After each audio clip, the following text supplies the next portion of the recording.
Dictation start होगा 5 second बाद। Start. महोदय, जब हम भारत की संपदाओं और उत्पादन के उपादानों के संदर्भ में भारत की अर्थव्यवस्था की चर्चा करते हैं तो उस समय अनिवार्य रूप से उपयुक्त टेक्नोलॉजी से संबंध प्रश्न उठ खड़े होते हैं। स्टॉप। इसके लिए कोई निश्चित उत्तर नहीं दिया जा सकता। यह तो अलग अलग उद्योग के लिए अलग अलग होगा। स्टॉप। कुछ उद्योग अपरिहार्य रूप से पूंजी प्रधान होंगे। स्टॉप। इसका हमारे सुधारों और विदेशी निवेश से कोई संबंध नहीं है। स्टॉप। हमारे अपने सरकारी क्षेत्र में स्थापित कई उद्योग बहुत ही पूंजी प्रधान हैं। स्टॉप। ऐसे भी कई क्षेत्र हैं जहां उत्पादन के श्रम प्रधान तरीकों का उपयोग होता है और वे प्रतियोगिता का सामना भी करते हैं। स्टॉप। सारी दुनिया में हम आज यह देख रहे हैं कि एक जगह वेतन अधिक होने के कारण तथा दूसरी जगह सस्ते विकल्प होने के कारण उद्योग अपने स्थान बदलते रहते हैं। स्टॉप। यह बात एक दूसरे से कतई भिन्न क्षेत्रों पर भी लागू होती है, जैसे वस्त्र उद्योग, चमड़े का सामान, इलेक्ट्रॉनिक्स और कई अन्य उद्योग। स्टॉप। अन्य स्थानों से आकर भारत में जो निवेश किए जा रहे हैं, वे ठीक इन्हीं कारणों से किए जाते हैं और ये उद्योग बड़ी मात्रा में रोजगार प्रदान करेंगे। स्टॉप। यह आर्थिक निर्णय लेने की स्वाभाविक प्रक्रिया का अंग होता है।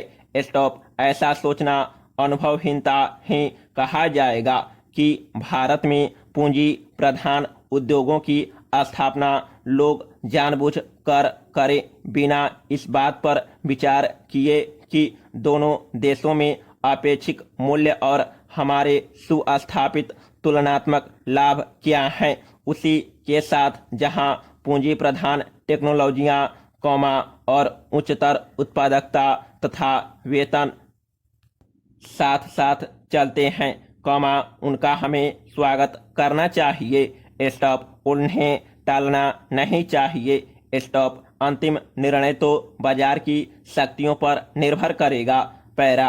मुझे ऐसा कभी नहीं लगता कि हमारे उद्यमी निर्णय करने में किसी से कम कुशल हैं। स्टॉप। तथापि यहाँ पर यह जोर देना अप्रासंगिक नहीं होगा कि टेक्नोलॉजी का चुनाव अत्यंत सावधानीपूर्वक किया जाना चाहिए। स्टॉप। इस संदर्भ में विदेशी टेक्नोलॉजी का आयात करने वालों को देश में उपलब्ध टेक्नोलॉजियों की भी सावधानीपूर्वक जांच करनी चाहिए। स्टॉप। सामान्य रूप से टेक्नोलॉजी का विलयन और अंगीकरण उतना महत्वपूर्ण नहीं होता जितना टेक्नोलॉजी को तैयार करने की क्षमता पैदा करना।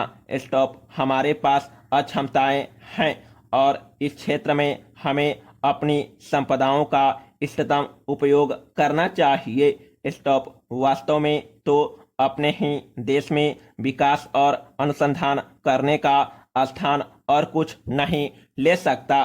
स्टॉप। तभी हम प्रतियोगिताओं का लाभ उठा सकते हैं, विशेषकर उस स्थिति में जब अन्यत्र टेक्नोलॉजी में विकास बड़ी तेजी से हो रहा है और उनके पुराने पड़ने की दर भी बहुत ही ज़्यादा है। स्टॉप। यह बात पूरी तरह स्वीकार की जाती है कि नियंत्रणों और परमिटों की प्रणाली से ईमानदारी का खात्मा हो जाता है।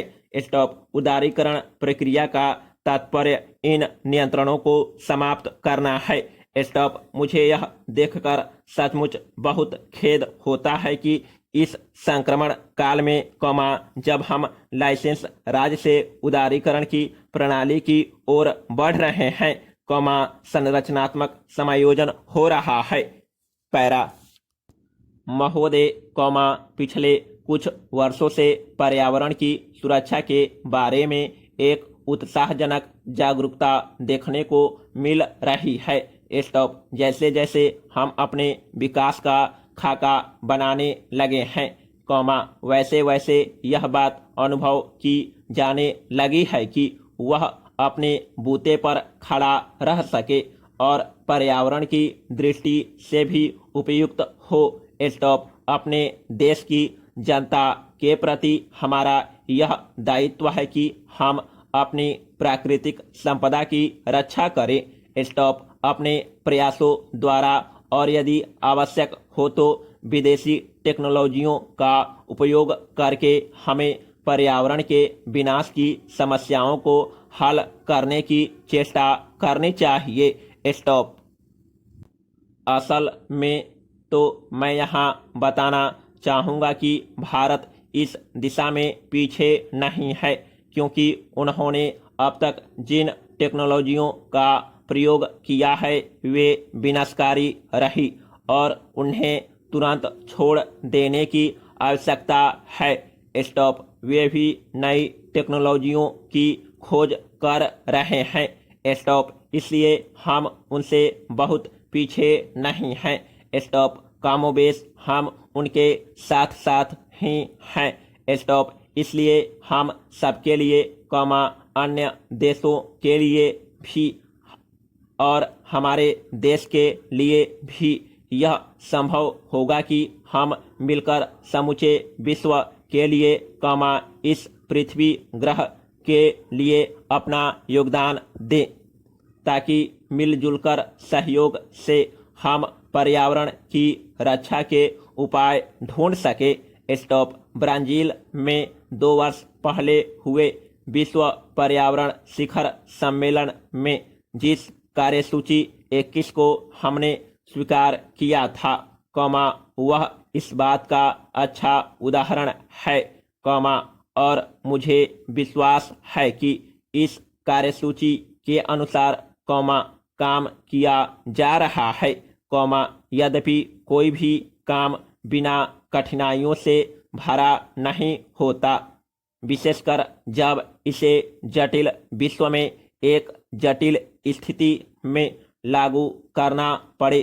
स्टॉप। परंतु मुझे विश्वास है कि स्थिति आशाजनक है, और यह आशा बढ़ती जा रही है। स्टॉप। और जहाँ तक विश्व के पर्यावरण के भविष्य का सवाल है, वह पहले जैसा अंधकारमय नहीं है। पैरा। ऐसी टेक्नोलॉजियों को अपनाना संभव होना चाहिए जिनसे पर्यावरण के बेहतर स्तर कायम हो सके, प्राकृतिक संसाधनों को संरक्षण मिल सके और व्यर्थ पड़ी चीजों की बेहतर व्यवस्था हो सके। स्टॉप।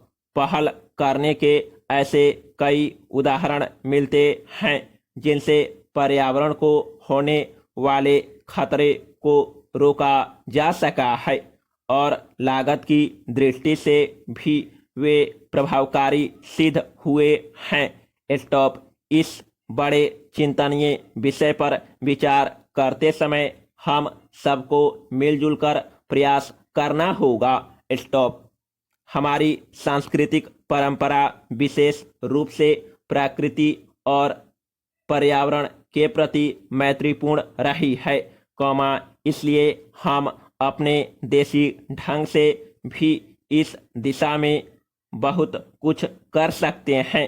स्टॉप। मैं जानता हूं कि सुधारों का यह मार्ग फूलों की सेज नहीं है, विशेषकर इतने बड़े आकार के एक लोकतंत्री देश में। स्टॉप। जिस देश ने भी इस दिशा में चेष्टा की है, यह उनके लिए बड़ा दुष्कर कार्य सिद्ध हुआ है। स्टॉप। मुझे इसके बारे में कोई भ्रम नहीं है और राजनीतिक दृष्टि से भी इस मार्ग का चुनाव करना एक कठिन कार्य था। समाप्त।